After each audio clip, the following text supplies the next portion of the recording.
Hi all. Today's episode falls under the "What would Diogenes do?" category. Warning, this will contain NSFW content. Today we're talking about something I think everyone needs to be reminded about: the mental health benefits of unplugging from social media. Not forever, not even dramatically, just a little bit, every day.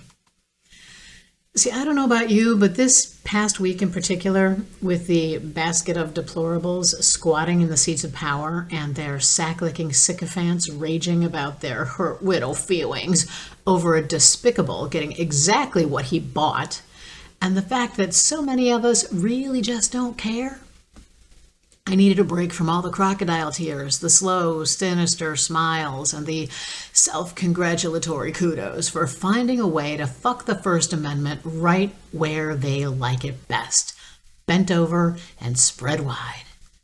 So, if you're feeling drained, distracted, anxious, or just not yourself lately, this episode is for you. I am the Entangled Cynic, your host. Let's get into it. First off, let's talk about the constant noise. We live in a world where we are always on. Scrolling, liking, commenting, swiping, comparing, consuming. And honestly, most of us do it without even thinking.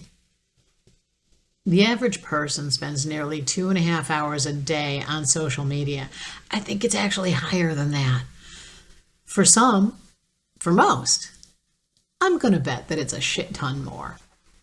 And yeah, okay, so these platforms keep us connected and informed, but let's face it, they too have been weaponized. And I don't know about you, but they're being used to wear us the fuck down. You know, like one of those nubby little pencils back in the day that had been sharpened all the way to the metal wrap that held the eraser on. I don't know about you, but that's about where I am. One more turn of the sharpener crank and you're at the butt of the eraser. No more pencil. But here's something to think about. You know the old expression, opinions are like assholes, everybody's got one? Yeah, we've got about 8.5 billion people on this planet, and they all have a lot more opinions than just the one. A lot more opinions than any of us were ever supposed to know about. And certainly not have access to all the time. It's like someone cranking on a fire hose and spraying it right down your mouth without end. And over time, it catches up with us, and not in a good way. There is a mental toll to all this constant exposure to other people's bullshit. And it starts with your attention span. You might be aware that kids these days can't focus, they have trouble studying, they get distracted, they don't listen, whatever. Maybe, just maybe, if they weren't handed a frickin' tablet the instant they come out of the womb, they wouldn't have that problem. I get it, it's a great babysitter, so is the TV. It keeps them occupied, it keeps them quiet, just like it did us. It keeps them out of your hair. But so does a book. You know, remember those things? You know, two covers, a cover on each side and a bunch of pages in between. We had to carry them around in book bags and then later in our purses. So wean them off the Kindle or even keep them on the Kindle. Okay, fine. Save a tree. Save a bunch of trees. Whatever works as long as they don't have access to social media for a little while. Okay? As long as it doesn't support social media or any media other than the book, give them a break. Give their minds a break. Allow people to focus on something for longer than 30 seconds. So, in case you couldn't figure it out, I'm of that notorious generation that straddles the line between the analog and the digital worlds. And I'll say it. Social media is a mind suck more intense than a back alley vacuum cleaner used for a job it was never meant to do, particularly when you overuse it. How about that anxious feeling? feeling like you're in a straitjacket made of unnameable tension, your heart pounding, sweat pouring out of every corner your body has, and maybe you're not even in menopause yet or menopause. Ever found yourself comparing your life to someone else's highlight reel and thought, oh, if only I could live like that? It doesn't matter what you're seeing, or that what you're seeing is only 30 seconds glued together from dozens of minutes or even hours of shit they shot and left on the digital cutting room floor. It's not real. Whatever they're scripting, curating, editing to show you, it isn't real. What is real and measurable is the mental health response. Studies link excessive social media use to increased anxiety and depression, sleep disruption, fear of missing out or FOMO, low self-esteem, and even loneliness despite being more connected than ever. And that's not even considering doom scrolling. Do you like constantly being exposed to bad news, arguments, polarizing content? But I gotta stay informed. I know. And to a degree, yes, you do. But the stresses that this shit causes, inflammation, cortisol response, blood pressure elevations, and a malicious merry-go-round of he said, they said, that will never stop until someone inside your mind grabs that burning hot metal handlebar on either sticks their foot out to drag your brain to a stop, or part of your mind takes the plunge and jumps down, running those few steps, pinwheeling your arms so fast and praying that you don't wind up face planting in the gravel until you can just stop and catch your breath. That is what unplugging is about. It's about taking back your power to direct where on the vast, wonderful playground that is your mind you want to go, where you want to spend your energy. I'm not talking about deleting all your apps and moving to a cabin in the woods. I would do it. In fact, it's one of those things I'm planning for in retirement. But it's not for everybody, so okay, fine. But for here and now, I'm talking about setting 5, 10, or even as much as 60 minutes a day to just log off. Be incommunicado. There was a time way back in the day when if you were incommunicado, you were mysterious. Everybody wondered, ooh, what you doing? Oh, I wonder if they're going there. I wonder if they're doing this. Ooh. It was kind of like one of those things that almost made you popular. Do yourself a favor. Let the world keep turning without your ever watchful eye on it. No scrolling, no notifications, no music. Just you and the sounds of the real world around you. Think of it like giving your brain a recharge, like when you plug your phone in and leave it for a little while, if you actually leave it sit for a little while. Sometimes you have to if you're not using a plug-in charger. You gotta let it sit so you can go do something else. Either way, what you'll notice when the world is quiet around you, your mind gets quieter. You sleep better. Your focus sharpens. You start to feel more present and capable of questioning what you hear instead of following those knee-jerk reactions. And more importantly, you actually gain time for things that serve and nourish you. It feels magical, but it's neuroscience. How cool is that? When you step away from constant input, your brain moves out of its reactive state and into something called a reflective state.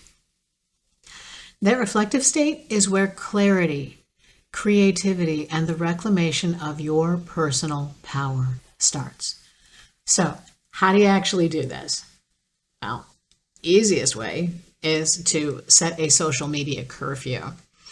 That time for about an hour before bed when you can plug your phone in and forget it for the night. If you can't stand the silence, pick up a book or turn on some ambient music until bedtime. In the morning, wait for those first 10 minutes to pass. Wait for them to go by before you pick up your phone. Go to the bathroom, make coffee, pet the dog, drink a glass of water while the coffee is brewing. Think about what you want to accomplish today. This puts your mind on a track that you decide rather than choosing to start your day listening to someone else's pre-recorded bitching about whatever happened yesterday. Whatever it is, you'll hear about it later, I promise. When you put your phone down and there's nothing you have to use it for, remember, it's a phone. There was a time in all our lives when the only thing you could do on a phone was to call someone. Put it down and note what time it is. If you don't have actual business use for it, put it down and do something else. Start with a 5-minute detox. This will help you realize just how often you pick the thing up, this mental fidget spinner, just for something to do. At home, when you're eating TV, reading, or doing homework, make it a no-scroll zone. Start with being present when you're eating. Pay attention to the food you're eating. How does it taste? What's the texture? Do you like it? How could you fix it? How could you make it better? Appreciate the fact that you have food to eat. When you're watching TV, actually pay attention to the plot, the characters. Who said what? Who do you like as a character? Who don't you like as a character? Why? Read. Read the book. If you're doing homework, definitely make sure that it's a no-scroll zone. And if you're reading a book, read the book. Just start with one boundary. And in as little as a day or two, you'll notice a few really kind of surprising changes. You'll have less mental clutter. Your inner voice will be softer, gentler, quieter, because it won't need to scream at you. It won't need to fight all the external noise coming at you. It won't have to struggle for your attention.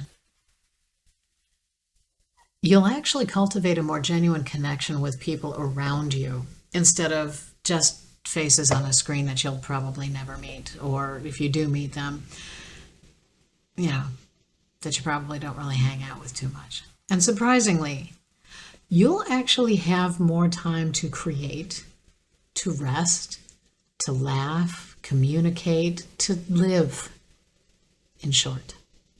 Unplugging isn't punishment. It's giving yourself relief from these pesky posters who keep pulling at your shirt or your skirt or your skivvies like, Mom, Mommy, Dad, Daddy, Mom, Mommy, Mother, Mommy, Daddy. Oy, ay, ay, ay, ay. If you've got kids, you know exactly what I'm talking about. And if you don't have kids, you've probably seen that Family Guy episode. And that was a very bad Stewie impression, by the way. It's taking back the power of presence in your own life. The power of taking a breath before reacting to something. The power to sit and think for a second, does this really affect me or is it just there to piss me off? And if it does affect you, what can I do about it? Is there something I can do about it? What can I do about it? If I can't do anything about it, then don't let yourself worry about it, because the only thing that you can control is what you can do something about. The only thing that you can control is your reaction to stimuli. I'm not going to go to Marcus Aurelius or Epictetus because, and Seneca, because they all kind of learn from each other. But, look up Marcus Aurelius, look up any of the Stoic philosophers, and look up the idea of what you can and cannot control. Okay, if you cannot control it, don't waste your energy on it. Eventually, you'll find out what's going to happen. What you can do is you can prepare to a degree, but you can't stop what's coming. You can't stop a train. You're not Superman or Supergirl. Okay? It also gives you a chance to remember that your life, and most importantly, your value, isn't about likes or views or clicks or followers. It's about what you your experiences, your feelings, the lessons you've learned, bring to the library of human experiences. It's about giving yourself permission to be yourself instead of what other people want you to be. And remember, the people in power will do anything they can to ensure that you forget that you're not here on this earth to serve them. You're here to serve your own growth, your own evolution, and to help those around you find their own paths to their growth. And you do this by sharing your experiences, the good, the bad, the ugly. It's all part of what made you the person you are today. And the PTBs don't want you to remember that, because it means you'll also remember that what you know today is what you can use to build a better tomorrow for yourself and those around you. And just in case no one's told you this recently, you are allowed to take a break. You are allowed to turn off your phone. And if anybody tells you you're not, you can tell them to go fuck themselves. You are allowed to be unavailable for as long as you need. You're allowed to choose stillness. You're allowed to choose quietude. And you are allowed to take care of your own mental and physical health, because nobody else is going to do it for you. The world ain't going anywhere other than to hell in a handbasket. But it will still be there tomorrow when you bring your best you back to it. So today, even if it's just for 10 minutes, unplug. Step away from the scroll. Go outside. Close your eyes, take a breath, and just be. You're worth it. If anything in today's episode resonated with you, please share it with someone you love after your you time. And if you haven't yet, please hit the subscribe so you don't miss future episodes. Thank you for being here. Thank you for being you. Until next time, stay safe, stay well, and stay entangled.